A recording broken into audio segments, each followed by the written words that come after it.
My name is NAFTULI Moster, and I'm the founder and executive director of YAFED, Young Advocates for Fair Education, an organization that is committed to improving secular education in ultra-Orthodox and Hasidic yeshivas. For decades, tens of thousands of children right here in New York, and specifically here in Rockland County, have been deprived of a basic education. New York state law has long required non-public schools to provide an education that is, quote, at least substantially equivalent to that of public schools. The law has always clarified that this includes all the subjects that are taught in public schools and for a similar amount of time. Yet in a large number of ultra-Orthodox yeshivas, particularly Hasidic boys' schools, children receive little or no secular education.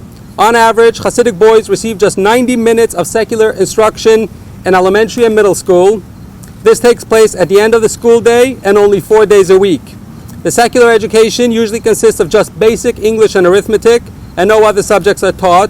And the secular subjects are often taught by other graduates of the same yeshivas who also receive little or no secular education. He opened up a non-for-profit organization where he's very successful. In fact, he has done such a terrific job for his non-for-profit education that he's gotten himself into the New York Times, he's gotten himself into the Wall Street Journal. I am proud of NAFTULI Moster's education in the yeshiva system because he, on a personal level, is a success. He's articulate, he speaks up there, and to me, he should be the poster boy of what is so good with our education system.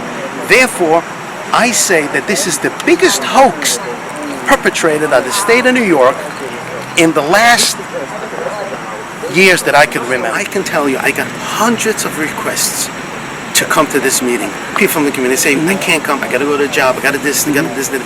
And I came running down over here, okay?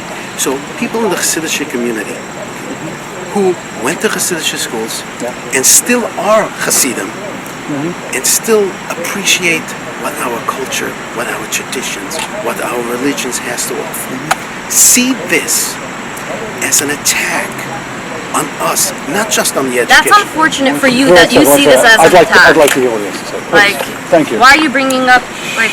I can give you my perspective. Okay. And it's not just my perspective, it's a perspective that I'm telling you that hundreds and thousands of people... I have a lot of cousins, men, guys, who I speak to every day, and they all say, yes, I was denied an education, I didn't get an education. I have a lot of friends who aren't Hasidic anymore, okay, we're called OTD. They all say, yes, I was robbed, and they're all struggling to make a living, okay? They don't have all the opportunities that they have a right to have because they live in America, because we have a civilization with education, and that's our right to give that to every child. I want to add 2 points in addition to that. I run an organization, and I'm also very familiar in the community what's going on. I grew up in the community for 27 years, and I'm still in the community even though I'm not Hasidic anymore. And I am very much in touch with many in the community, from religious people who want to remain religious and stay religious, but want better education, but they can't speak up.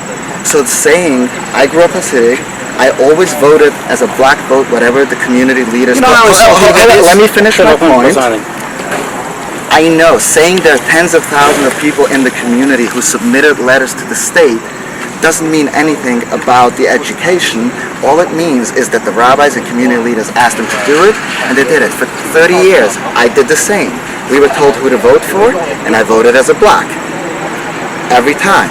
So I know hundreds and hundreds of people in the community who are not anti-religion, but they want a better education. And the second point I wanted to make here, saying, my argument personally is not that we need to have an education because otherwise we'll be poor and poverty and all of that. That may be an argument.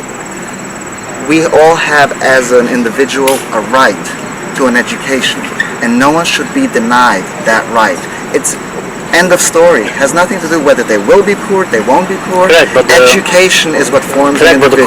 But the basis of the whole argument of why the state needs to be on its feet by NAFTULI and by members of the press is looking at the poverty rates, which give me a second, which there are multiple factors skewing it in the wrong direction.